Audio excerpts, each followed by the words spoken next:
So Hare Krishna, everybody. So welcome back and good evening. So today is day 6, Sunday evening. Very thankful for all of you to be able to make time for it. So let's get on with chapter 6. We dedicate this presentation to His Divine Grace A.C. Bhaktivedanta Swami Srila Prabhupada, Founder Acharya of the International Society for Krishna Consciousness. We begin with these prayers. Om Ajnana Timirandasya Jnananjana Shalakaya Chaksurum Militam Yena Tasmai Shri Gurave Namaha.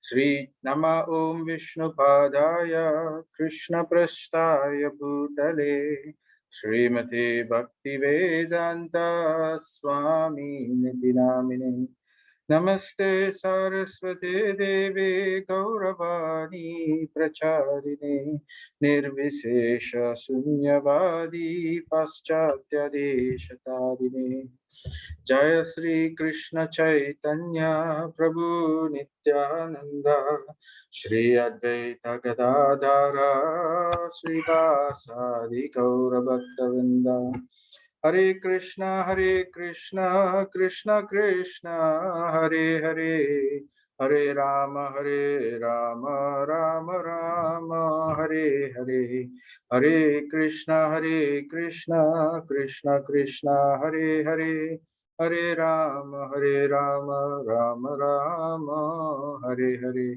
Hare Krishna, Krishna Krishna, Hare Hare. Hare Rama, Rama Rama, Hare Hare. Namo Om Vishnu Padaya Krishna Prasthaya Bhutale Srimati Bhakti Vigna Vinasha Narasimhaiti Namini Mukam Karoti Vachalam Pangum Langayatim Girim Yat Kripa Tamaham Vande Shri Guru Dinatarinam Paramananda Madhavam Sri Chaitanya Mishwaram Om Tat Sat. So, having the blessings of Sri Sri Jagannath Baladev Shubhadramai and also Sri Sri Nitai Sundar Gaurahari, presiding deities of our temple. So we begin also with Gita Mahatmya. This is verse 6 by Sripad Shankaracharya, and the Sanskrit first. Sarvopanishado gavo dogda gopalanandanaha Partho vatsa sudhir bhokta dugdham gitamritam mahat. Translation: all the Upanishads are like a cow. Okay, what are the Upanishads? So we have what we call the Vedas, the 4 various types of Vedas. The Rig Veda, Atharva Veda, Yajurveda, Samaveda, like that. So the Vedic literatures, these Vedas are further divided into 4 sections. So amongst these 4 Vedas itself, they are like having 4 sections in each of them. So the first section is called Brahmanas, second section Samhitas. Actually, the first one is Samhita, second one is Brahmana, third one is called Aranyaka, and the fourth one is called Upanishad. So we won't talk about that in detail now. We will speak about that in level 2 about our Vedic literatures. But if you look at the Vedas, the part of the Vedas which talks about higher spiritual realization, because Vedas talks about many, many things. It's called the manual of the universe. It tells us everything: how to eat, how to live, how to wake up in the morning, how to become clean externally and take care of our health, how to do economics, how to grow plants, everything. Every instruction is there in the Vedas. So it covers diverse topics. But the section of the Vedas which talks about the part where it talks about spiritual attainment, how to get out from this, the cycle of birth and death, how to get out from it, and what is the higher goal of life. So these things are discussed by the section called Upanishads. So there are 108 Upanishads, and like that. So these Upanishads, so here Shankaracharya says the cream of the Veda. The most important part of the Vedas are the Upanishads. And here he's saying all the Upanishads are like a cow. So if you consider the Upanishad like a cow, and the milker of the cow is Lord Krishna. So he knows, he's very expert. He knows exactly how to get the essence of the cow. What is the essence of the cow? It's the milk, isn't it? So therefore, to derive the best nutrition, the best essence of the entire Upanishads, all the cream of the Vedas, Krishna knows exactly how to give the essence. And this essence, which comes in the form of the milk, is the Bhagavad Gita. So here, the milker of the cow is Lord Krishna. The son of Nanda, Krishna is Nanda Maharaja's son. And then Arjuna is the calf. And so the calf is very eager to drink the milk. So, and the calf represents Arjuna and represents all of humanity who are eager to understand higher realizations. And the fortunate devotee of fine theistic intellect are the drinkers and enjoyers of that milk. So in this way, Sankaracharya is glorifying the Bhagavad Gita in verse 6. Gita Amritam, Amridam. Amridam means nectar of immortality. So Gita Amridam Mahat. So we will continue. Om Namo Bhagavate Vasudevaya. Om Namo Bhagavate Vasudevaya. Om Namo Bhagavate Vasudevaya.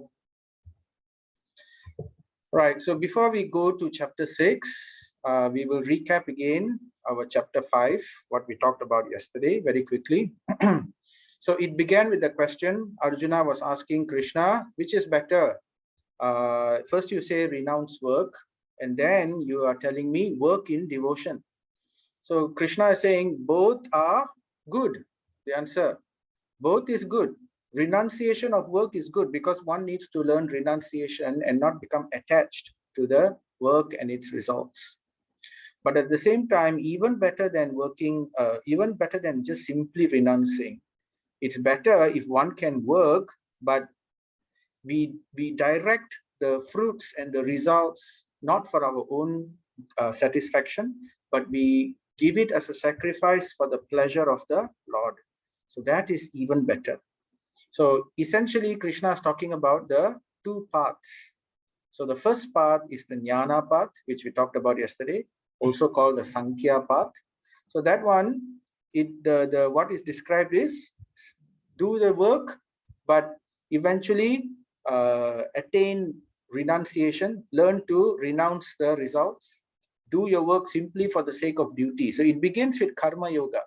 And then as Karma Yoga becomes more and more developed in the person purifies himself by this method of sacrifice, and then he comes to the level where he is renounced. And then at that time, the person, the yogi who's following the Nyana Path, then he can go to the forest and, or he can renounce his duties and he can do study and meditation or whatever. So then he can come to that level. So, but Krishna is saying, but still even better than that. So therefore he's saying, instead of going that path, go to the devotee path, take the bhakti path. So then he talks about the bhakti yoga. So he's saying, even if you have renounced, even if you have become purified and become liberated, it's still better if one has to carry on with your duties, although you're liberated, but you do it as an example, set the example for other people also to follow. So in this way, and dedicate all your activities to me. So in this way, Krishna is saying, take the bhakti path. So then he goes on in detail about the action in Krishna consciousness, how to perform these activities in bhakti path. So he talks about the way of the yogi from 5.7 to 5.15. And then eventually all this will lead to transcendental knowledge. And this transcendental knowledge, once the person achieves this transcendental knowledge, he is able to see everyone with equal vision. Veda Chaksus, the eyes of the Vedas. He is able to see everything as it is, not simply looking at the body. He is able to see that every living entity is spirit soul and how everything is connected to the Supreme Lord. So that kind of vision he develops by knowledge, transcendental knowledge, which comes from performing karma yoga or bhakti yoga.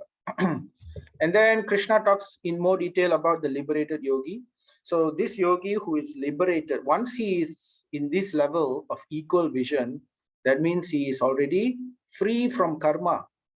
So karma doesn't affect him already. So that's called liberation. And then he talks about the symptom of such a person in further detail. So that we did not cover yesterday. So, but if you are interested, you can read more. This is basically talking about the various, like for example, he will see, he becomes equipoised. He's not disturbed by dualities. He's not disturbed by happiness. He's not disturbed by distress. So this is just to help us to recognize such a person and to understand what's the standard of liberation, someone who's attained this. So in verses 5.27 and 5.28, Krishna will talk about how the jnani who is liberated can go even further, can go beyond that to attain a higher goal. So that one I didn't cover yesterday, but it's going to continue and spill over and discussed fully in chapter 6 today. So therefore, we will go directly to chapter 6. But I would like to, the chapter yesterday ended with liberation attained by bhakti. So remember this verse, Bhoktaram Yajna Tapasham Suhurdam Sarva Maheshwaram. Sarva Loka Maheshwaram. Suhurdam Sarva Bhutanam Nyatva Mam Shantim Richati. So this is the peace formula. We talked about how ultimately even both the paths lead to this point. It comes to the point whether you take the Sankhya Path, the Nyana Path, or we take the Bhakti Path. Eventually, the understanding is that Krishna is the source of everything, Sarva Loka Maheshwaram, and then Krishna is the benefiter of all yagyas and sacrifices. And he is also the well-wisher of all living entities. Suhurdam Sarva Bhutanam. And in this way, one who comes to this realization, not just theoretical understanding, the realization of this point, that's the goal eventually for both these paths. Okay, so the key takeaways yesterday were work in yoga, devotion is better than renunciation. Devotional service to Krishna is the perfection of karma yoga or working or duties. So having covered in chapter 5, Krishna spoke in detail about the two paths. Before that also he started the Sankhya Path and the Nyana Path, then he spoke about the Bhakti Path. So the two paths were already spoken about yesterday. So now Krishna will speak more on the Sankhya Path. He will talk about how from Karma Yoga, you go to Jnana Yoga. From Jnana Yoga, there is one stage higher. That is called Dhyana Yoga. So working with sacrificial mentality, doing one's duty, and then in this way, one cultivates renunciation, and then he also cultivates knowledge, and then he comes to the level of Jnana Yoga. So from Karma Yogi, he becomes Jnana Yogi, promoted. So at Jnana Yogi, at that time, he gives up his duties and then he studies, dedicates his life to renunciation. He becomes a sannyasi, a renunciation at that time, right? And he dedicates himself to further study of the scriptures. And by searching through the scriptures, eventually he comes to the realization that, oh, everything is ultimately spiritual. And I am part and parcel of that spiritual whole. So in this way, he'll come to that level. That's called Jnana Yoga. And from there, if he's fortunate, he may switch to Bhakti. Because after understanding this, he may understand also that the Lord of everything is Krishna. But if he knows this, then he may switch over to the bhakti path. But if he doesn't know this yet, even in the Jnana Yoga, he understands that I'm spirit soul, he has realized I'm spirit soul, and he has understood that the source of spirit soul is Brahman. Brahman is the spiritual sky. Everything is spirit. So if he understands that, but he doesn't understand the source of Brahman, that means he's not yet ready to move to the bhakti path. So what he will do, he can go higher in his search.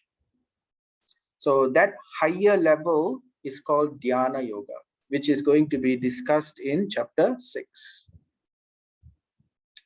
Right? So this is chapter 6, Dhyana Yoga. Dhyana means meditation. So Krishna will talk about what is required in meditation. So Dhyana is actually higher than Jnana and Karma. First Karma, then Jnana, and then only Dhyana. So this is if you are following the Sankhya or the Nyana Path, the path of light. So Krishna begins with this verse. Yesterday we talked about Falgu Vairagya, right? So therefore he continues in the same vein. Krishna will speak. Shri Bhagavan Uvacha Anashrita Karma Phalam Karyam Karma Karotiyaha Sa Sanyasi Cha Yogi Cha Na Niragnir Na Chakriyaha. The Supreme Personality of Godhead said, one who is unattached to the fruits of his work and who works as he is obligated is in the renounced order of life. And he is the true mystic, not he who lights no fire and performs no duty.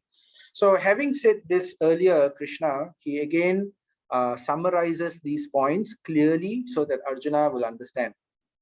So he's saying, if what a sannyas, right, doesn't mean simply wearing a orange clothes and then going and doing renouncing his duty and all that. So that one, it may be a true sannyas, right? If really the person has come to that level of renunciation and he renounces it, then yes. But he's warning against premature renunciation. So unless you come to that level of jnana, it's not recommended for a person to renounce one's duty, because this will create chaos in society. So therefore, if everybody, at the smallest, slightest frustration in life or disappointment in life, if they all say, okay, I'm going to renounce everything and go, so that's not going to be helpful. So that's why he spent some time yesterday in chapter 5 to warn everybody about Falgu Vairagya, false renunciation. We heard about the Falgu river, we heard about the bird, the stork, and we heard about the monkey. That this is called Falgu Vairagya. So he says, one who is unattached to the fruit. So if he has come to that level, that even though he's working, even though he's doing so many different activities, but at the same time, he is not attached to the result. He's completely surrendered to the Lord. He's simply performing his activities for a particular reason, but he's not attached to the result, right? So, and such a person is really in the renounced order of life. So renunciation is in the mentality, it's not in the activity. One can continue the activity, but actually it's the mentality which is important. So the activity is to eventually bring us to the level of the same mentality also. So, but this is what Krishna is saying. He summarizes this point here.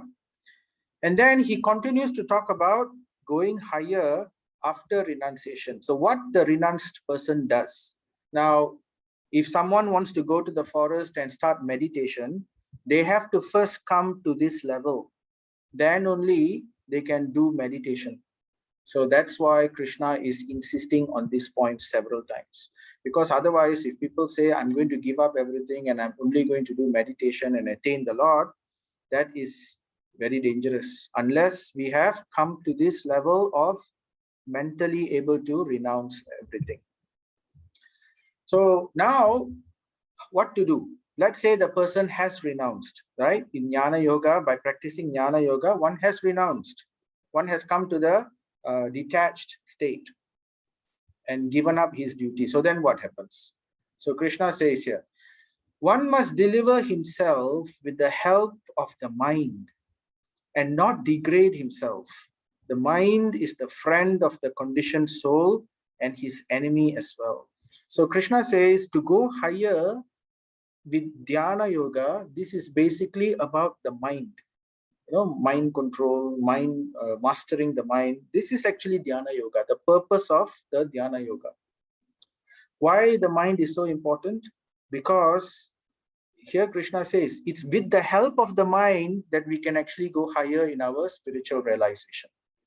But the same mind, if it's uncontrolled, it can degrade us also, bring us lower. So this is common nowadays. We see so many situations, mental illness has become a very tangible thing in this 20th century. So especially it's getting more and more media coverage and all that. So we have many, many names for it. These are all different mental anxieties because people have not controlled their mind. So if you remember previously, we talked about the threefold miseries which affect human society, all living entities actually. So we have miseries from natural calamities, right? So this is Adi Daivika. And then we have miseries caused by other living entities and living beings. This is called Adi Bhautika. And then we have miseries due to one's own mind and body. So Adi Atmika. So amongst these three, it is said that Adi Atmika is the most dangerous. If one has conquered Adi Atmika, then the other two, even though they are present, will not affect the person. Such is the power of the mind.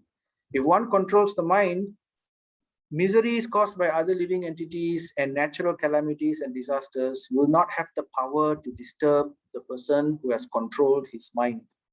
So this is what Krishna is trying to recommend. So just a bit of a little bit more about how mind at the same time can also, as I told, as we mentioned earlier, is also the greatest enemy if it's not controlled. How is it the greatest enemy? So for example, here I'm showing you a nice picture of a palace. This palace is very beautiful, right? So it's in a nice island surrounded with lush, beautiful country. So this same country, the people of this country, you can see here during holidays, they will go on hot air balloons and they will enjoy themselves in different ways. Looks very peaceful, looks very wonderful, nice place to live. You might think, oh, if only I can stay there also. So the country I'm talking about is Lithuania. It's a small country in Europe, right, between Germany, Belgium, and all that. So this is Lithuania. So, but Lithuania, despite all the pictures I've showed just now, the nice, lovey-dovey pictures and everything, it has a very terrible secret. So the secret is just like, nowadays social media is like that also. Everywhere the rosy picture is being painted. You ask anybody, everybody will first put in their Facebook that everything is wonderful, fine, that they're doing great, that everything is, just perfect. People do not speak about the real problems of life. So Lithuania is the same type. So it has one big problem. The big problem is that in every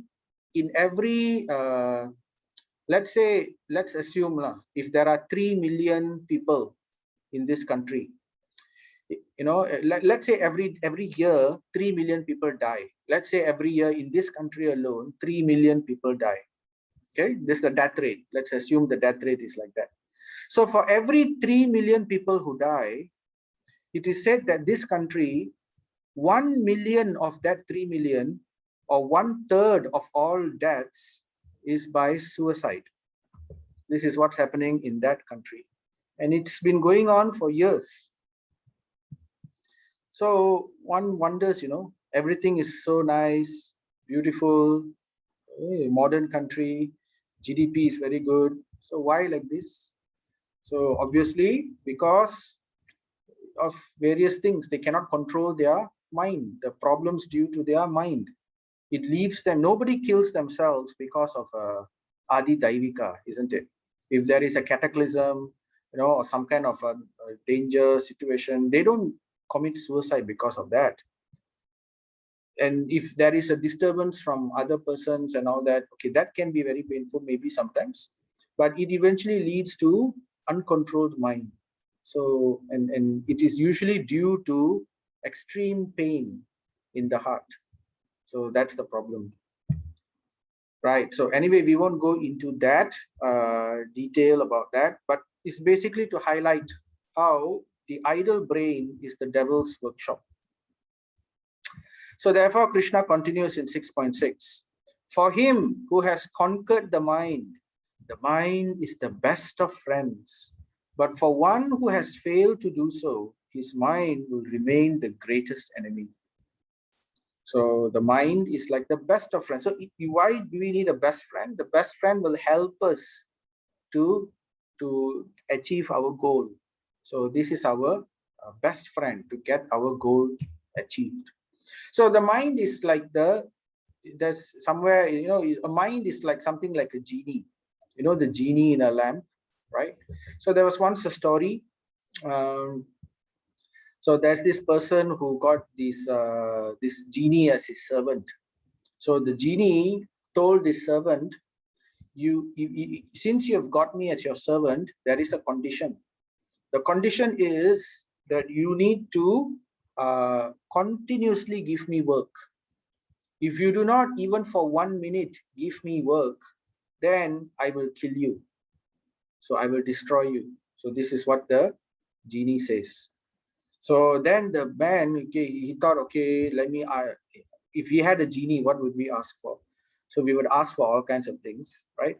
But this genie was very expert. Anything he asked, the genie just, could very quickly, within few minutes, few hours, he's able to get it. He wanted a palace built. The genie within a few hours, he was able to build a beautiful palace. Then he told, okay, I want the palace furnished beautifully with the best furniture. Then again, within a few hours, the genie was able to do that. Then in this way, one by one, he tried to give different things for the genie to do. But each time, the genie will finish it, and then he will come back and say, okay, now what? Tell me what to do. So then he was desperate. The man was getting desperate because, everything he could think of was already settled. And then he's coming, the genie is still asking what else to do. So he asks a wise man. So the wise man told him, okay, I tell you what to do. And then he whispered in his ear.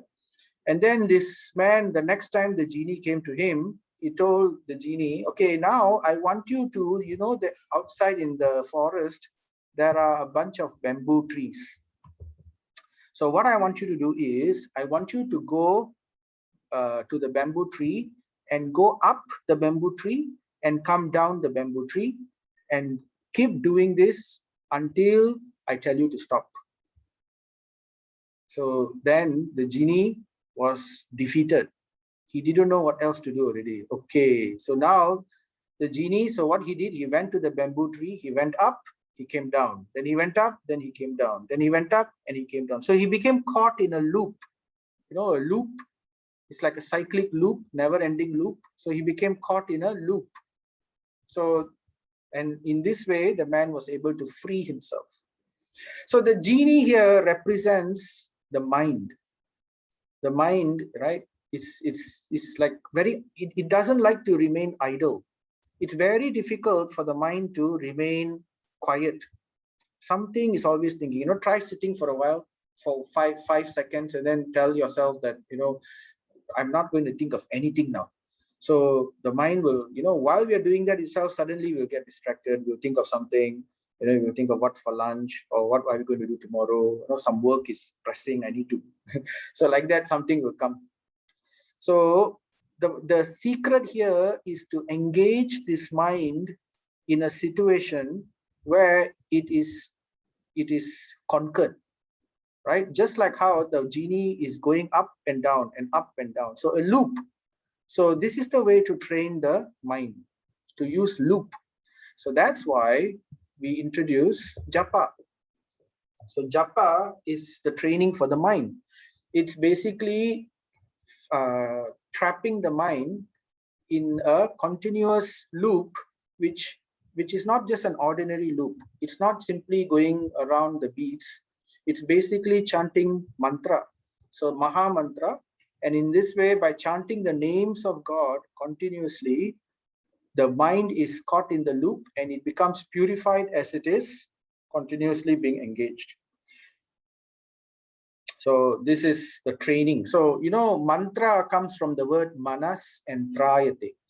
So manas means mind and tra is short for transport, deliver, right? In Sanskrit also, it means tra, to deliver, to save or to deliver or to bring higher.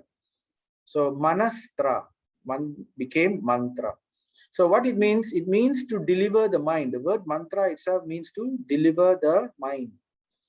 So therefore, by, for example, chanting in this way, like if we sit, right, we chant. So when we chant, we tell ourselves we are not going to think of anything. The mind doesn't think, because in mantra chanting, the only thing that we are doing is we are speaking the mantra, like Hare Krishna, Krishna Krishna, Hare Hare, Hare Rama, Rama Rama, Hare Hare. And then what do? And then we hear the chanting. So we speak and we hear, we speak and we hear, we speak and we hear. And in this way, the mind is shut. So it is conquered for a while. So, and this purifies the person as one does. So the more one does this, the more one is able to still the mind or control the mind. So this is one method of mantra chanting, especially recommended for Kali Yuga, for everybody. And this is part of the bhakti process. But Krishna is not talking about this here in chapter 6. I'm just introducing this here. I'm cutting short a bit. But later on in chapter 9, when he talks about bhakti, that time he will speak about this. But I'm just mentioning it here. So now Krishna is mainly talking about the Sankhya Path in chapter 6, Nyana Path. So what happens after renouncing? Now we want to do meditation. So here Krishna is trying to tell what to do for the Jnani or the Sankhya Yoga, or the Sankhya Path Yogi. So he says, Jitatmana prasantasya Paramatmana samahitaha Sitoshana sukha dukkeshu tata mana pamanayo. For one who has conquered the mind, the super soul is already reached. Oops, wait a minute. What is this super soul? So the Prabhupada translates this as the super soul. So it's called Paramatma. Paramatma. Param means ultimate, the greatest. The ultimate, basically. So ultimate Atma or super soul. So easy for us to understand. So for one who has conquered the mind, the super soul is already reached. What is this Paramatma? What is this super soul? So you remember previously I mentioned that we have Atma. All of us are Atma. So every body, every living entity is basically spirit, Atma, trapped in a body according to our desire and karma. So in this way, we are taking birth after birth after birth. So now in this body, in all of us, in all living entities, I'm not going to tell you that you are not alone. It's not just ourselves, the Atma, who are inhabiting this body. There is another Atma. So there are two Atmas, which is in every living entity, this body. One is ourselves, and the other Atma is the Paramatma.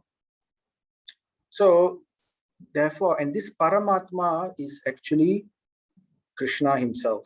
We say Krishna Paramatma, we say that. Later, Krishna will reveal this also in the same chapter. We will wait for that verse to come.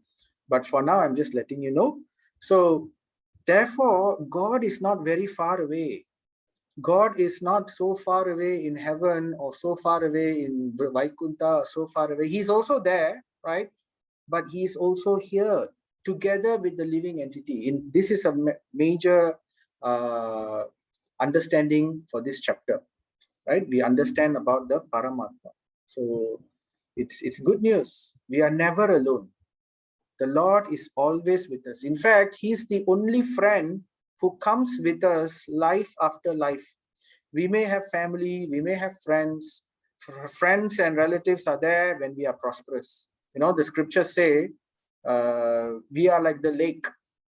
When the lake is very prosperous, when everything is growing nicely in the lake, the water is there, the vegetation is there, then all the animals and all the birds, they all come, and it becomes like a huge gathering of all kinds of creatures.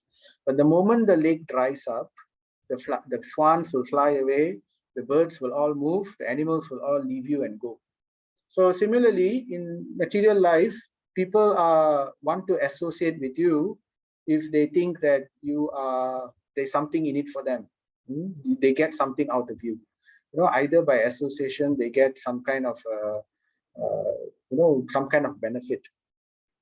It may be subtle, may not be very gross, but this is the nature of humanity. So Krishna, when we die, the family members will come up to the funeral. Some people, the closer family members, will stay with us even after the funeral. The body is still there, but the prayers and all that. But who stays with us constantly? It is Krishna, Paramatma. He is with us in every birth since time immemorial.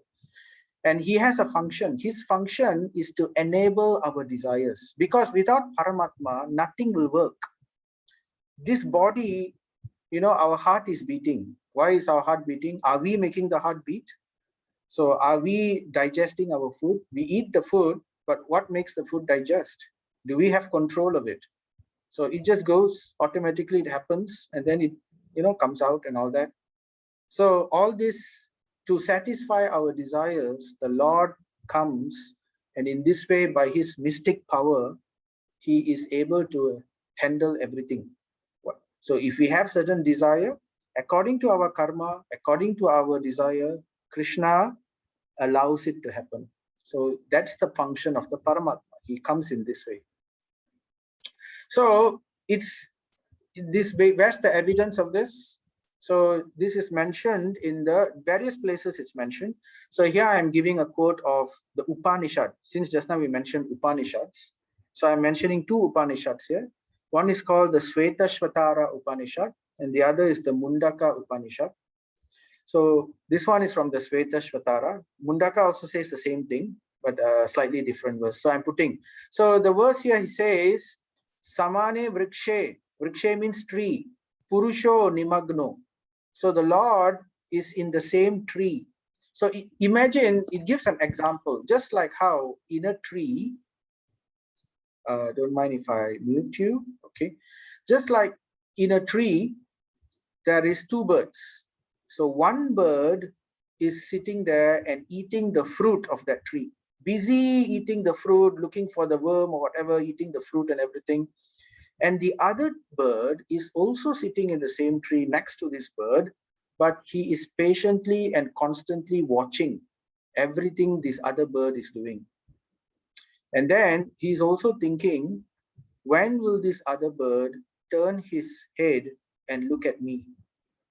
So this is basically what is described. So this is the translation for this verse. This is Shvetashvatara Upanishad. Although two birds are in the same tree, the eating bird is fully engrossed with anxiety and moroseness as the enjoyer of the fruits of the tree. But if in some way or other he turns his face to his friend, who is the Lord, Purusha, right, and knows his glories, at once the suffering bird becomes free from all anxieties. So this is the whole idea, right? So in this way, Paramatma comes with all of us. So the moment we turn our minds and our hearts towards trying to attain God, we take one step towards God, God is ever ready to take double that step to come to us. So this is the idea of this point here of the two birds. So therefore, this other bird is the Paramatma. He is there in every single living entity. Actually, is described, he's also there in every atom also. He's there everywhere. So, Bahir Narshinga, Hridaye Narshinga. So, he's inside, he's outside, he's everywhere. He's not so far away. So, we don't have to ever feel alone.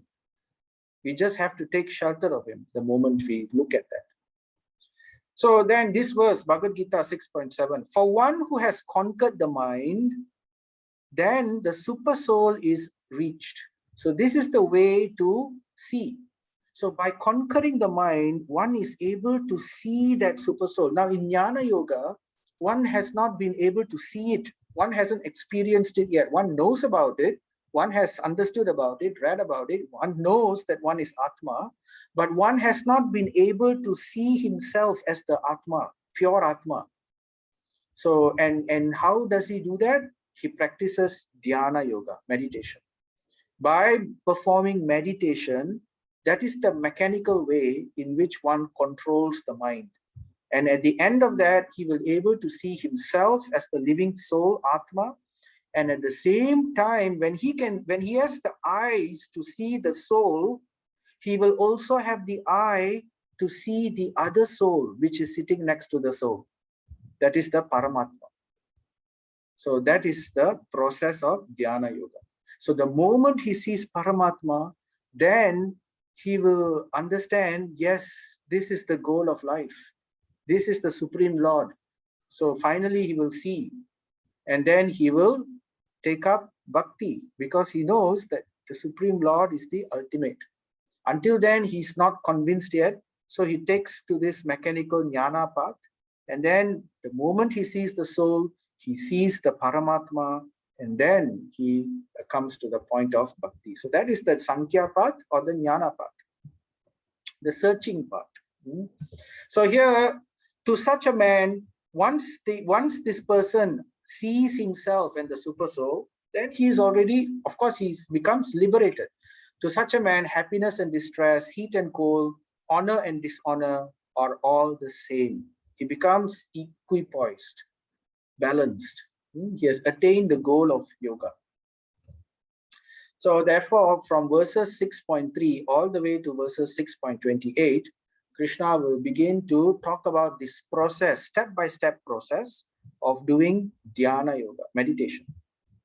It is not what he recommends Arjuna to do, as we will see later, also but still to complete the knowledge cycle. So he started with karma, then there is jnana, and now he moves on to dhyana. Now Dhyana Yoga is also called Ashtanga Yoga. So later I'll talk about that. It's another name for it. So Krishna will say, realizing the Paramatma. So how to realize this Paramatma? So Krishna says, verse 11, to practice yoga, one should go to a secluded place. So he has to go to a secluded place. He cannot just practice at home. This kind of Dhyana Yoga, one cannot simply do at home. So that's why the jnani has to renounce. He has to give up everything, give up his duty, and then what does he do? So here Krishna is telling what such a person can do. So once he has given up, he's become detached. So it's easy for him to let everything go. He goes to a secluded place, like commonly the Himalayas and all that. And he should lay a kusha grass mat. So he puts a mat there, made out of kusha grass, right, on the ground, and then covers it with deer skin and a soft cloth. So in this way, he's preparing a seat. So why deer skin? So why kusha mat? So usually one shouldn't sit on the floor because the stone floor, it takes away your prana. So it's not good for one's health also to sit on a stone floor. So even those days also, they will put a mat. When one sits on the ground, there will be a mat. It should be either wood or some kind of mat. So kusha grass is very purifying. Kusha is a very purifying grass. And then you cover it with deer skin. Why deer skin? Because deer skin has this property where it keeps, there's a certain smell or the deer skin will emit, that it's said that snakes and insects will not come.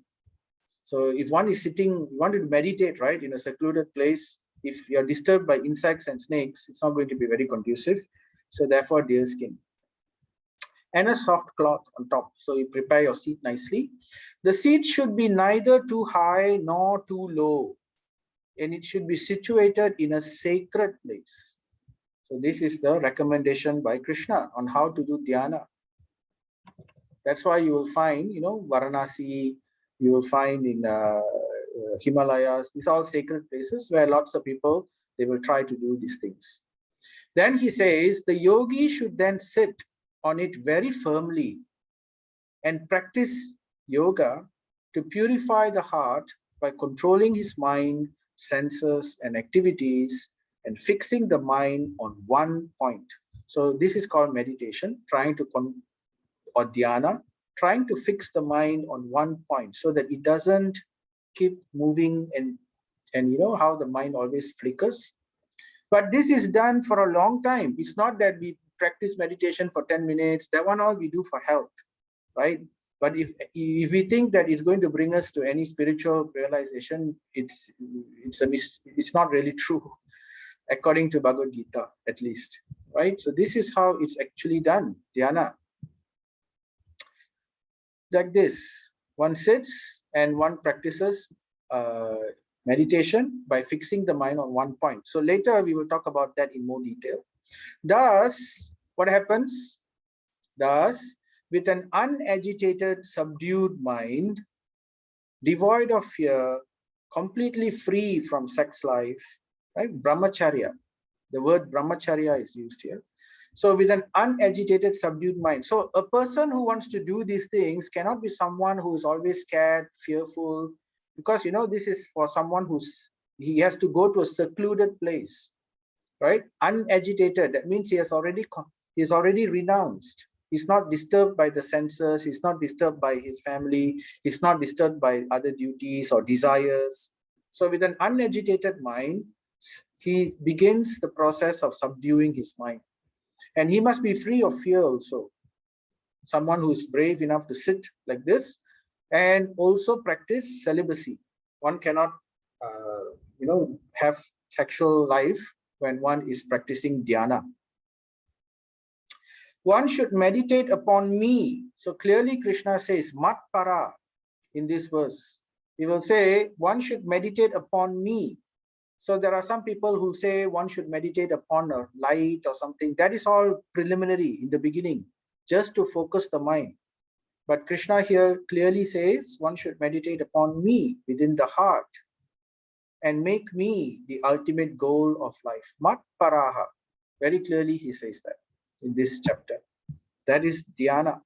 Now, dhyana, I mentioned before, is also called Ashtanga Yoga process. So I'm going to mention this dhyana meditation in detail. So it goes on 6.3 to 6.28. So I'll just summarize it. So this is basically the dhyana chart.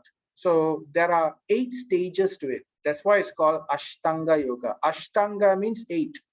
Ashta Anga. Ashta is 8, Ashtalachimi, like that. So 8 Ashta, and Anga. Anga means limbs, arms, right? 8 limbs. So what are these 8 limbs? It begins, of course, you need to have dedication, discipline, and with jnana. Once we achieve jnana yoga, then we start dhyana yoga. So the first limb is called yama. Yama means all the things which we should not do. The don'ts. It's called the don'ts. Like, for example, don't have sexual life. Don't live in a large place. Don't eat too much. Don't eat too little. Don't sleep too much. Don't sleep too little. Don't, like that. There are various things, don'ts. You cannot do this. You cannot do that. You cannot do this. So the number of self-restraints, right? For example, one cannot speak a lie. So a lot of other things are there, right? And then the second stage is called niyama. So one also focuses not only on the don'ts, they also focus on the do's. What are the things to do? So austerity, contentment, purity, self-study. So some of the do's, right? So there is yama and niyama. So if one is claiming to do meditation and one is not doing yama and niyama, which is the basic of this Ashtanga or Dhyana Yoga, then that is not really the correct way. It will not lead anywhere. It will give you good health, right? But that's as best is it, and some kind of temporary calmness, but it's not going to lead to any lasting change in consciousness. Then the third stage, while doing yama and niyama, one begins asana.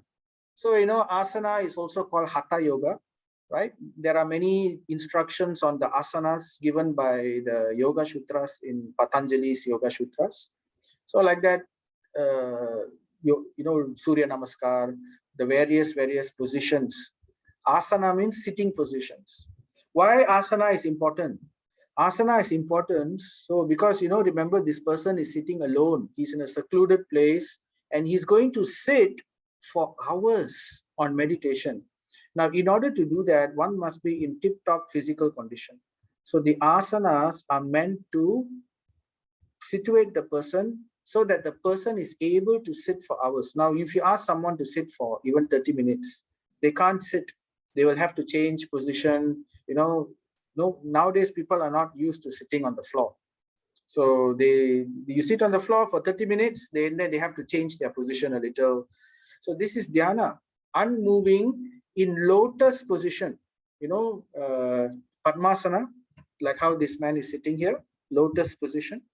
So that is the goal of asanas. Ultimately, all these asanas, these postures, is to make a person come to the point where he can sit straight in this Padmasana for hours comfortably without agitating his mind. So that is the purpose of doing all the other yogas.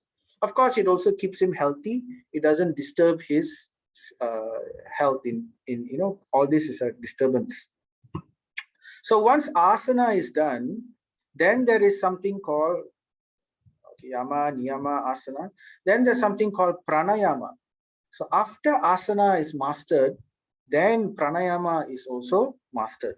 Pranayama means breathing techniques. So once the body is brought into control, now only begins the process of controlling the mind. So far it's been preliminary stages. The body has been subdued. Now the mind begins. So to begin with the mind, one begins with prana. So the soul is described to float within the body on 5 types of air. So these 5 types of air, they all have their names, 5 types of air. So this air is called prana. And it is mainly by breathing, we inhale the various types of prana. So that's why, people say breathe in the morning is very good for prana. Some food stuff also have very strong prana, life force. Or in Chinese, they call it qi. They have qi gong or qi gong, right? Or in Japanese also, they call it qi. So this qi or inner force, qi is prana. This is to strengthen it. So therefore, by controlling the breath, one is able to, by performing pranayama, one brings the mind a little under control. At the same time, one also makes our bodies fit that nothing will disturb the body. So now, after that, the yogi will do pratyahara.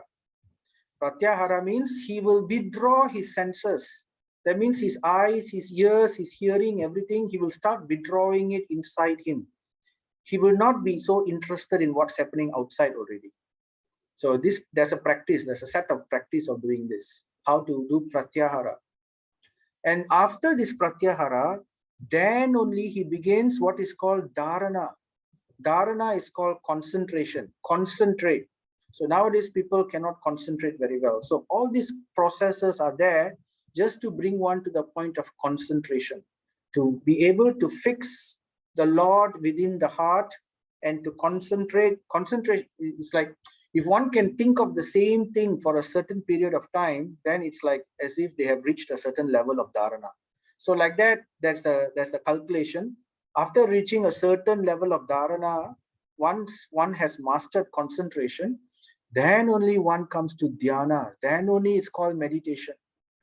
So meditation means continuous concentration, and in this way one is able to think and sit for in this way for hours and hours. In those days, in different yuga, they used to do it for years. So constantly, that's how, they will sit so long that until even their body all becomes, they don't eat. Just by prana alone, one can maintain the body. If one masters pranayama, one doesn't have to eat already. One doesn't have to eat or drink. He can maintain his body just like that. So this is all techniques, very deep techniques. So after dhyana, then one attains samadhi. So what is samadhi? Samadhi is when the living entity, the person, the yogi, he has completely become undisturbed. That means he cannot be disturbed already, and he leaves his body. So at that time, this is samadhi, and he leaves for the higher regions towards attainment of the Supreme Lord. So this is the process of Dhyana Yoga. So that is if he leaves, right? Now, not necessarily he has to leave. So at that point, he may, if he has seen the soul, he may also see the Paramatma. When he sees the Paramatma, then he will become in the same position of Samadhi. So how do we know this? Krishna says here, a true yogi, after doing all these processes, Krishna is telling here, a true yogi observes me in all beings and also sees every being in me. Indeed, the self-realized person sees me, the same Supreme Lord, everywhere. So here Krishna is saying, I am that Paramatma. So this is the verse which gives the evidence of that, right? So this Paramatma, he begins to see the person, the yogi begins to see Paramatma in every living entity's heart. So therefore, he treats every living entity in the same way, equal. That's his vision. So that is the type of realization which is achieved. So in 6:30, Krishna says, for one who sees me everywhere and sees everything in me, I am never lost, nor is he ever lost to me. So Krishna is very dear. One is able to see the Lord everywhere, then it's one doesn't lose this, right? So in 6:31, Krishna continues, such a yogi who engages in the worshipful service of the super soul, Paramatma, which is himself, knowing that I and the super soul are one. So this is another evidence of this point where Paramatma is Krishna, remains always in me in all circumstances. So, and in this way, one attains Dhyana Yoga. Now, before we continue a bit further on Dhyana Yoga, so after hearing all these things, Arjuna is patiently hearing, but at the end of this, Arjuna will say something. But before we go into that, let me give a story, a short story about a person in the past who performed Dhyana Yoga, just like this. But, and how this is real Dhyana Yoga, the proper way to do it, and how this person has attained perfection. Now, this was done during Satya Yuga. So the story I'm going to tell you is the story of Dhruva Maharaj. Now, Dhruva Maharaj is a story of the young boy. He's 5 years old, right? And this boy performed this Dhyana Yoga and achieved the Lord. So in Satya Yuga, remember previously I mentioned there are 4 yugas. In Satya Yuga, the predominant method of worship, right, of dharma was to perform meditation, because people used to live very long time, and then they had they have a very pious generally and things like that. So this was the prescribed way. So the story is like this. So once, this is the son of Manu. Manu's sons, the name of the, I think Ishwaku's, Manu's son is Ishwaku. Ishwaku's son is, I believe this is, I forgot the name of this king. But anyway, this is the father of this Dhruva. And this father of Dhruva had 2 wives. So one wife was Suniti, and the other one was Suruchi. So Suniti was the first wife, and Dhruva Maharaj was born from Suniti. And later on, Suniti wasn't so well received by the king. So, and later on, he married another wife also. And that other wife was Suruchi, a younger one. And she was what you could say the favorite of this king. So, therefore, the first wife will not, they are in the same kingdom, they have their palace and everything, but it's sort of like not really in the main lighting or something, not in the main view. But anyway, the children of both Suruchi and Suniti, they will play in the palace together with their father. So one day during the what do you call in the court, in the main throne room. So the children of Suruchi, the stepmother of Dhruva, were sitting on the lap of the king, the father. And seeing this, Dhruva Maharaj, who was at that time just 5 years old, he also wanted to go and climb on the throne and sit on the lap of his father. So when he tried to do this, Suruchi was there, the stepmother, and she didn't like the idea that, because she wanted her children to be the king after that. She didn't like Dhruva Maharaj to be the next king. So she didn't like the idea that Dhruva Maharaj even goes and sits on the throne, on the lap of the father. So therefore, when Dhruva Maharaj was climbing on the father's lap, Suruchi very cruelly told, no, you cannot sit on your father's lap. You see, I am the favored wife of your father, and only my children are able to sit here.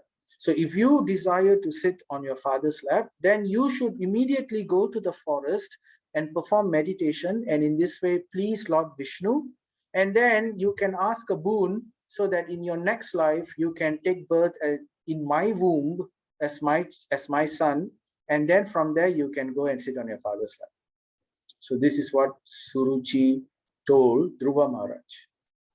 So when Dhruva Maharaj heard this, she became very upset. 5-year-old boy telling that you cannot do this, sit on your father's lap, and such hard words.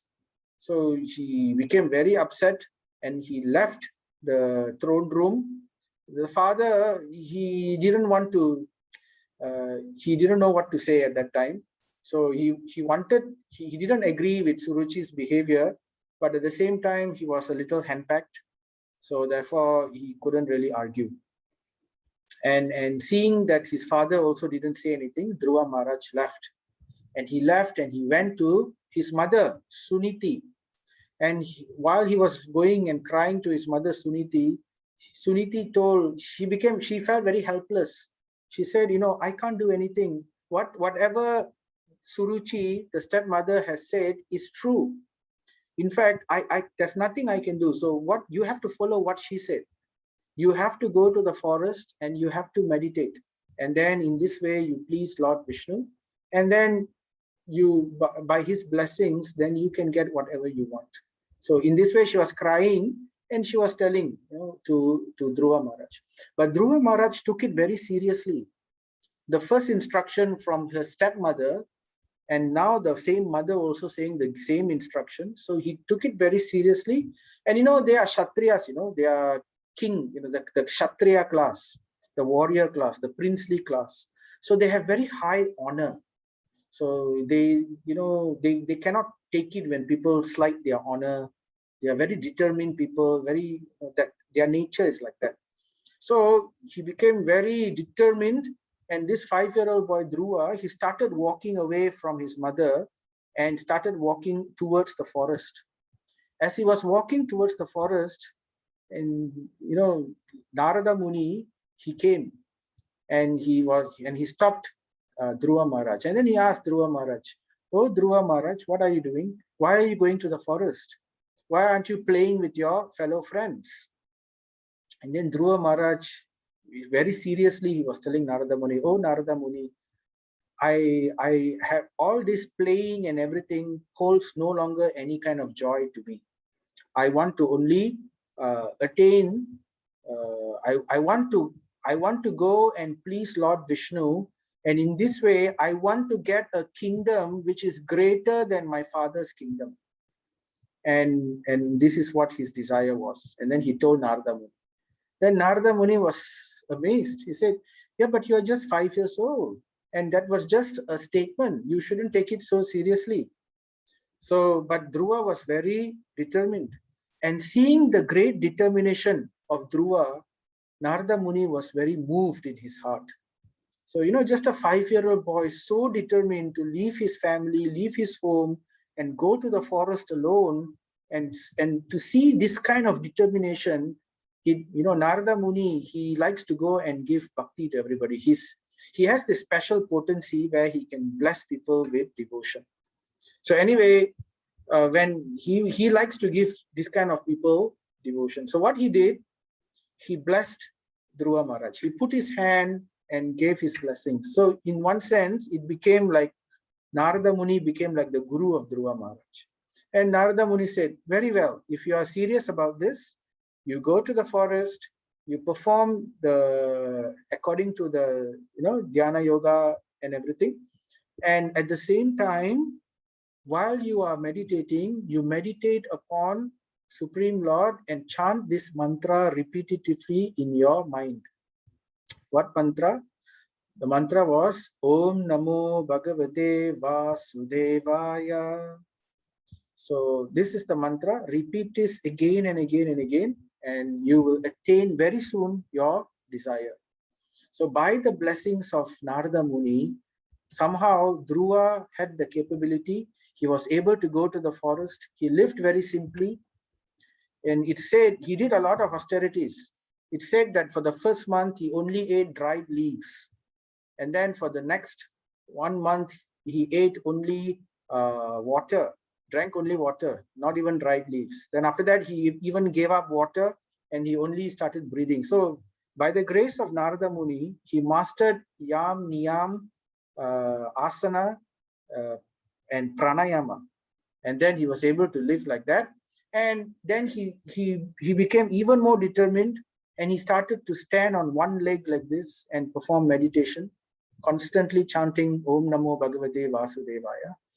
And in this way, within just 6 months, his meditation was so powerful that it seems that he started holding his breath also. So that kind of severe austerities he was doing. And when he started holding his breath, when people do meditation, one of the side effects of meditation, dhyana, when one comes to the level of pranayama and goes beyond pranayama, one starts to develop certain special abilities. When even one does pranayama alone, eventually one is able to slowly develop sharper intelligence.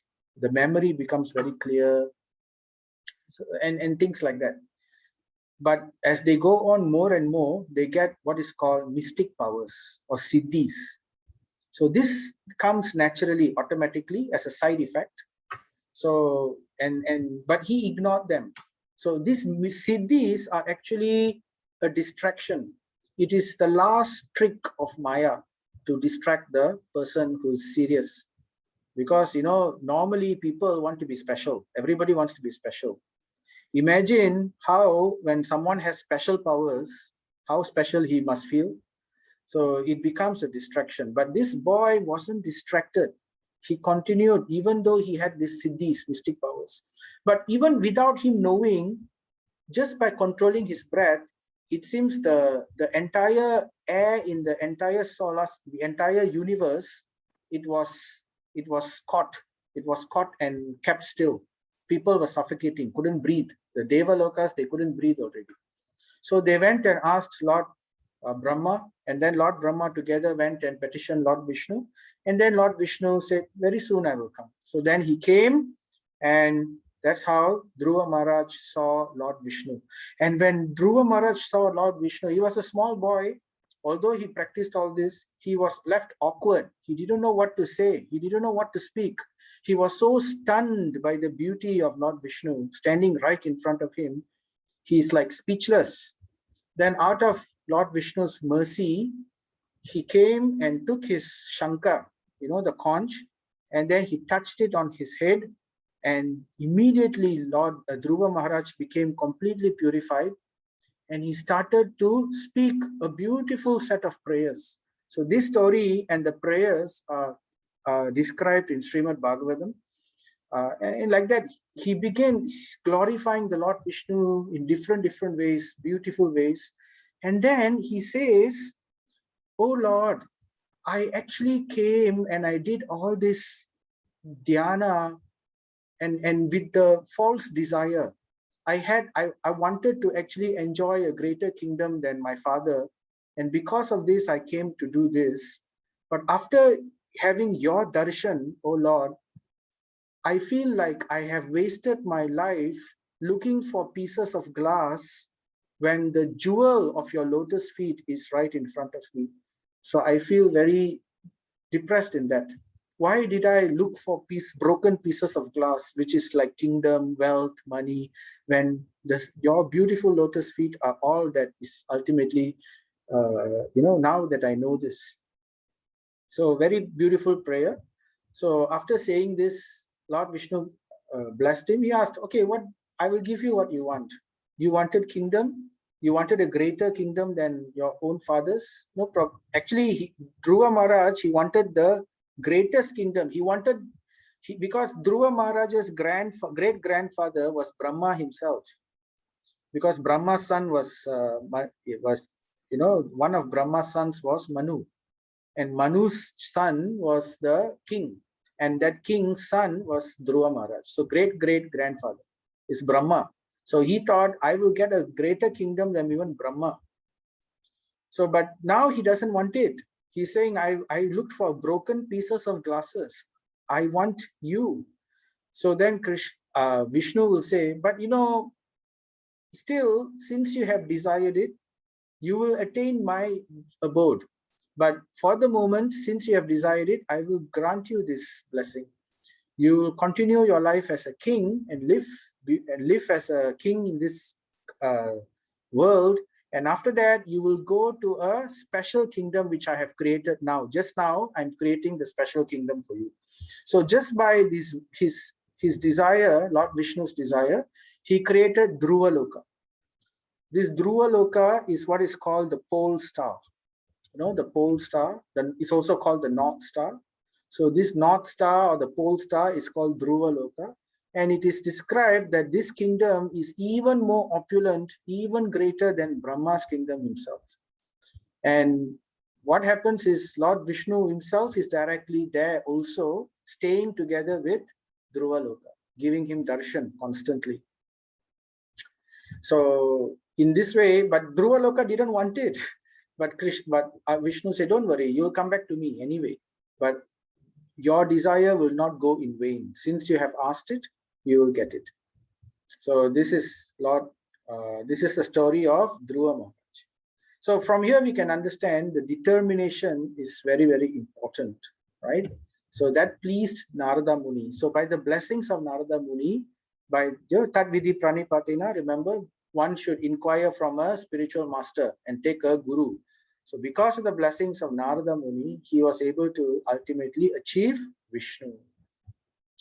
So 633, after this story, now after hearing about Dhyana Yoga, after hearing about these different methods, the Ashtanga process, the eightfold process on how to attain this, Arjuna is flabbergasted.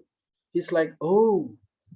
So he says, oh Madhusudana, the system of yoga which you have summarized appears impractical and unendurable to me, for the mind is restless and unsteady. So, as I said, Arjuna represents all of us in Kali Yuga. So he's like our spokesman, our rep, right? So it's impractical to come, how are we going to leave our family? How are we going to leave everything? Some people have done it, but even then it's not easy to go through pranayama, to go through pratyahara, then to go through dharana. How? Very, very, very few people in this world achieve this status. So he's saying that to Krishna. So how to do, Krishna? So Krishna will say, Sri Bhagavan Uvacha, O mighty armed son of Kunti. So he's calling Arjuna mighty armed. Now Arjuna was in the Dwapara Yuga and he was a great personality. He could control Brahmastra. He could control, in fact, he tells Krishna, it's easier for me to control the wind than to control my mind. And he could do that also because he had special astras, special weapons, which could create winter, all kinds of tornadoes and things like that. He could control the wind. But he says, I cannot control my mind. It's not so, I can't imagine it. And that's for Arjuna, such a great personality. That was in Dwapara Yuga. So Krishna therefore says, O mighty armed son of Kunti, it is undoubtedly very difficult to curb the restless mind. But it is possible by suitable practice and by detachment. So Krishna is telling, by practice one and by detachment, one can come and control one's mind. It is possible. And also remember, Krishna had given earlier, there are two ways to do this. One is the way which I just gave, Ashtanga Yoga, the Dhyana Yoga process. So therefore, in the next chapter, he will tell Arjuna the shortcut method, the easier way on how to do it. But even that way also, one needs suitable practice. Either way, any way in yoga needs practice and detachment. So we have covered in this chapter, we began with defining again the true yogi, because in the previous chapter, we talked about the Falgu yogi, right? The Falgu renunciate, the false renunciate. So in this chapter, we define the true yogi, one who's able to execute his duties without attachment to its fruits, right? And then in this way, go on step by step. Then we spoke about Dhyana Yoga, meditation.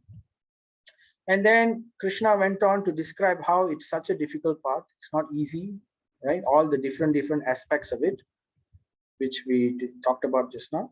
So it is difficult, but it is possible. Just like this verse says here, right? By practice and detachment. But then what happens if somebody doesn't really achieve this? He tries this, he gives up everything, and then he tries to perform this yoga. But what happens if he fails? What then? Does he become, lost in both? He doesn't achieve anything materially. He also doesn't achieve anything spiritually. Is it like that? Does it work like that, Krishna? Arjuna will ask in the next verse, 636. So to that, Krishna will answer. The unsuccessful yogi, after many, many years of enjoyment on the planets of the pious living entities, is born into a family of righteous people or into a family of rich aristocracy. So Krishna will say, there is no loss. In chapter 2 itself, Krishna will say, Neha Vikrama Nasosti Pratyavayuna Vidyate Swalpapi Armasya Trayate Mahato Bayat. He will say that even a little advancement, Neha Vikrama Nasosti, even a little advancement one does in this path of yoga will save one from the greatest fear. And there is no loss, neither loss nor diminution. There is nothing to lose. In fact, everything to gain, even if one is unsuccessful, as long as one tries this process of yoga. So he says that in chapter 2 itself, but again, he's repeating. So here he convinces Arjuna, even if the yogi fails, what will he get? In fact, he will be elevated to the heavenly planets. He will live amongst the heavenly beings for many years, enjoying his various rewards. And after that, he is again given a chance to continue with his, with this method, with this process of yoga. So to give him a good chance, the Lord will put him in a family of righteous people or into a family of rich aristocracy, because all material needs are already settled. So then the person is free to pursue, or he may just give up everything and go. So here I'm putting some pictures. This is Alfred Ford. This is actually Henry Ford's grandson. He's one of the chair holders, the directors, board of directors for Ford Motors. And he is a full-time devotee. He actually met Prabhupada and he took up initiation from Prabhupada, and he became, now he's called Ambarish Das. And then he is basically a full-time devotee. And this is Rishikesh Mafatlal from Mafatlal Industries and his wife, and both of them also took up full-time spirituality. And they are both holding on to their companies, but at the same time, they every day chant 16 rounds of Hare Krishna Mahamantra, follow the 4 regulative principles of no meat eating, no sinful activities, and things like that. And they dedicate quite a number of their time and money and wealth also for the service of the Lord. So like that. So like for example, these people, to take such a birth and to get such an opportunity in this life is definitely in line with this particular verse. They must have done this in their previous lives, tried to perform these kind of activities, tried to follow the path of yoga, and now they have gotten this opportunity again. So 642, another verse to mention the same point. Or if unsuccessful after, now if the yogi is a very advanced yogi, and after good advancement, somehow by some mistake, he couldn't complete the process, then what happens? These kind of persons, they immediately take birth in a family of transcendentalists. That means a spiritual family, a yogi type of family, who are surely great in wisdom. So very easily they can quickly bring up such children in this kind of environment, so that the child very in an early age itself gets the opportunity to continue. So Krishna says they actually continue from wherever they left off. He goes on to say that in 43, in verse 43, I didn't put it here, by taking such a birth, he revives the divine consciousness of his previous life. So he is able to revive it back and continue from exactly where he left off. So it's not that he starts right from the beginning. So that's why some people are more advanced in certain situations. They're able to just continue.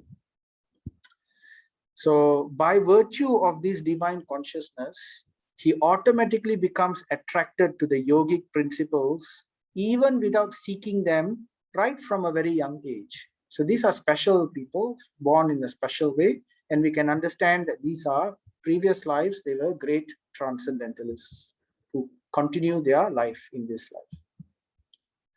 Sometimes we even have children, some babies, born to some great, in some families or in some devotees and everything. And sometimes they leave the body at a very young age.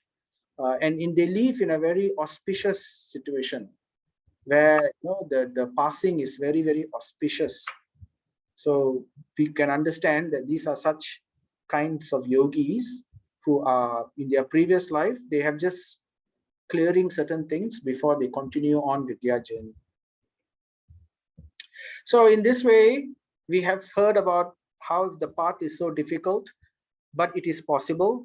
And what about failure? So Krishna reassures Arjuna, don't worry about failure. Any small effort you put here, you will get so much of benefit. And then Krishna continues to say that, and he's not talking about the Dhyana Yogi, the one who follows the Nyana Path. After doing this Ashtanga Yoga, this Dhyana meditation, he's very difficult path, and sometimes he may fail. And then in this way, taking different births. So after many births, he will at last reach me, Krishna will say in 645. So this is to again indicate that this is a difficult and long path, and it's not so easy, but he's assured of success eventually. That is the Nyana Path. So anyway, Krishna says, either way, Arjuna, whatever your choice, be a yogi. So he recommends Arjuna to do this, because a yogi is greater than a simple tapasvi. Tapasvi means one who performs austerities. Simply one who's performing austerities is not as great as a yogi, because the yogi knows the exact process of how to escape from this cycle of birth and death and achieve the ultimate goal of life. And the tapasvi, one who performs austerity, is greater than the jnani. Because a jnani is one who knows, but he is not practical. He just knows it theoretically. But a tapasvi is actually practicing it. So always a practical person is better than a theoretical person. And the jnani, the theoretical person, is greater than the karmi, because the karmi doesn't know the goal of life. He is simply working to enjoy his senses and get gains in this world only. So that's a karmi. So better than a karmi is by performing karma yoga, one comes to the platform of Nyana Yoga. So he becomes a jnani. But better than a jnani is a Dhyana Yogi, one who performs meditation and austerity, whatever, right? Tapasvi. But better than that is the yogi.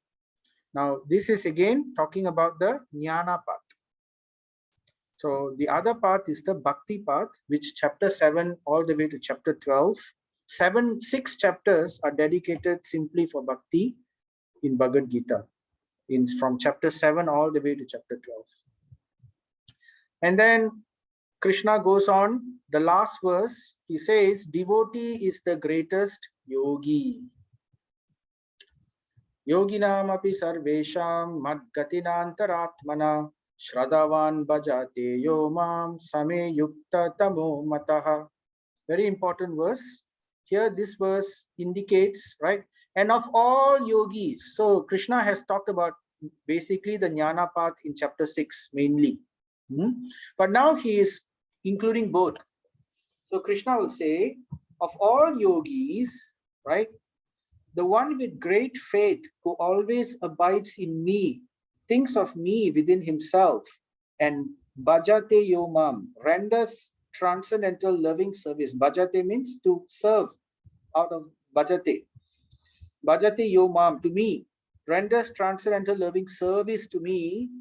He is the most intimately united with me. Same yukta tamo mataha. And this is what I think. So he says he's the most intimately united with me in yoga and is the highest of all. That is my opinion, Krishna will say in this verse. So again, he is telling Arjuna, don't worry, okay, you're saying it's very difficult, right? But now I'm telling you, there is this other path, the Bhakti path, which is described by this verse. And Krishna says that yogi who follows this is even greater.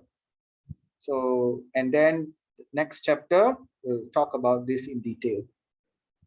So with that, we end chapter 6, right? And this is the takeaway message.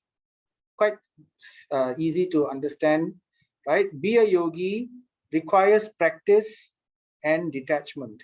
It's not easy, but it can be done. It's possible. That is, if he's talking about generally all types of yogis, right? Including the dhyana and including the bhakti. Some practice and some detachment is necessary. The dhyana yogi, one has to sacrifice and leave out a lot of things. But the bhakti yogi, there is a different type of sacrifice which is required, which can be done by everybody, even in our present situation. So that we will speak about more in chapter 7. So dhyana yoga is impractical in this age. It's not easy to do. It's fraught with difficulties. And even then, it takes many, many lifetimes. And Krishna finally, in the last verse, he recommends to Arjuna, of all yogis, the one who is intimately connected with me, continuously serving me with great devotion, he is the greatest yogi. So this is an assurance to Arjuna, there is another way and it's a better way for you. So like that, he's been mentioning this several times in each of the chapters. He's being fair. He wants to give both paths. He doesn't want to only give one way to do, right? Because not everybody can be a devotee. Why everybody cannot be a devotee? We will talk about this in one of the later chapters. Why these two paths are necessary? Because there are some people who just cannot accept. So in this aspect. So therefore, another path is given for them so that they have another option to do this also. So we end with this beautiful verse from the Srimad Bhagavatam. I'll just read the translation.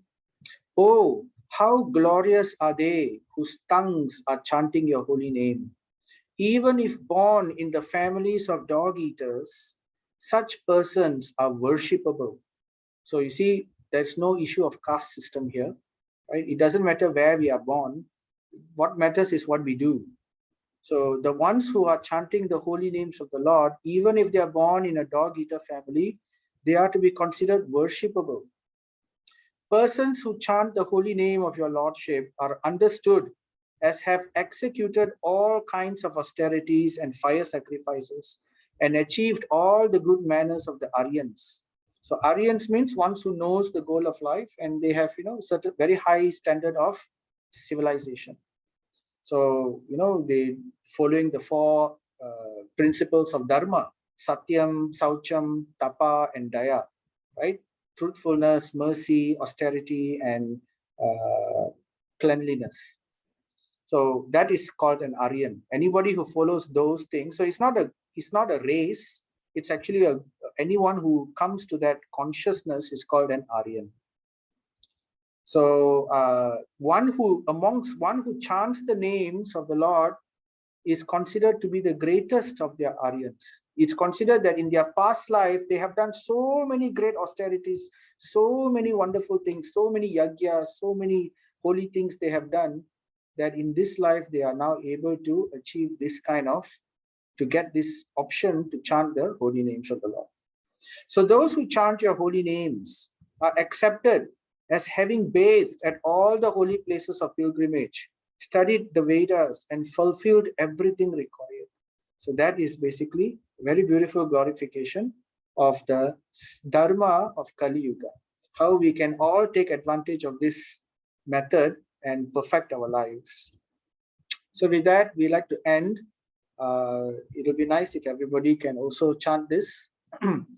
Jaya Sri Krishna Chaitanya Prabhu Nityananda Shri Advaita Gadadhara Shri Vasadi Gaura Bhakta Vrinda Hare Krishna Krishna Krishna Hare Hare Hare Rama Rama Rama Hare Hare Hare Krishna Krishna Krishna Hare Hare Hare Rama Rama Rama Hare Hare Hare Krishna Krishna Krishna Hare Hare Hare Rama Rama Rama Hare Hare. Om Tat Sat. So with that, this is a Gita kit, and then this is the temple map. So now we open for questions. Anyone has anything to say? Any comments or any questions? We'll open to the. You can say something first in the mic before I look at the chat.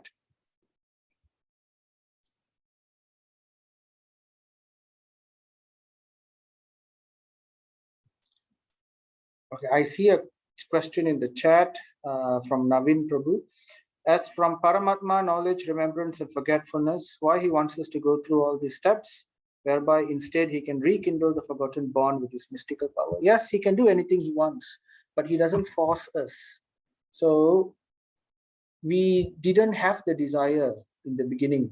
So therefore, we wanted to enjoy life. So even now, we want to enjoy. If given a chance or half a chance, we don't care about God. We want to just, get what we want. And it's because life is miserable. So most of the time people think about Lord, think about God. Otherwise, people are happy. They don't think about God. So that's the problem. So Krishna doesn't force himself. He has the power to make anybody do whatever they want. But that is not Krishna's goal. Krishna sees us as the soul. He knows that our situation in this world is just temporary. We are simply going through the karma that we have earned on our own due to our activities, going against the instructions of the Lord. So the Lord has instructed, the Lord has given all good advice, but we refuse to follow. Just like a child, the father will tell the mother, the parents will tell the child, don't do this, don't do that, no, don't mix with this fella, it's not good, or don't, no, I want. So after hearing all these things, the parents tried, but the child says no. So therefore, okay, tried. We, on the other hand, we can't control the situation, but the Lord can. He can fully control the situation. So he has created this material world for those souls who want to do this, who want to enjoy separately from the Lord, who wants to, lord it over matter. We want to take control and lord it over the material energy. So the Lord creates this world, and he creates it in such a way that it will force us eventually, not force, it will guide us eventually to realize, it will help us to grow. The parents, if the parent is wise, he will put the child in a certain situation so that the child will buy that situation, because he's not intelligent enough to learn just by instruction. So therefore he has to go through experience to learn. So therefore the Lord puts us in this situation, and by the nature of this world, we will start to realize ourselves, and then eventually we will start looking at the other bird in the tree. And Krishna wants, why Krishna is doing this? Because Krishna wants us to develop back our love. He wants to have a loving relationship with all his living entities. And actually the position of the soul, Jivera Swarupa Hoy Krishnera Nitya Das. Nitya Das. Das means servant. We are, our actual position is to serve the Lord eternally. Just like the parent and the child. The child is eternally indebted to the parent and needs to serve the parent. So in the same way, the Lord, the souls, the Jivatma, their natural position is to serve the Lord. But we do not understand that. We think serving is not nice. It's because in the material world, everything is upside down. Whatever that is wonderful in the material world is not wonderful in the spiritual world. In the spiritual world, it's the exact opposite. So it's like a reflection. We will hear more about that in chapter 13, about the nature of this material world. But anyway, the idea is he wants us to develop our love back for him. So these situations are there to each difficulty helps us to become closer and closer to the Lord, if we can understand the right knowledge according to scripture. So every difficulty is an opportunity for us to improve our attachment towards the Lord and detachment towards material world. And that is what will save us from this material creation. Ultimately, this yoga is for that. Why detachment? Because we want to detach from material tendencies. We want to detach from these desires, which are all false. And in this way, by purification, eventually, why bhakti? Why bhakti? Because so that by practicing bhakti, we will begin our love towards the Lord. We will ignite our dormant love to the Lord. And once this love fructifies and the material aspects have been reduced to zero, then just like a helium balloon which has been cut off, we will start floating towards the spiritual kingdom. Nothing to hold us back.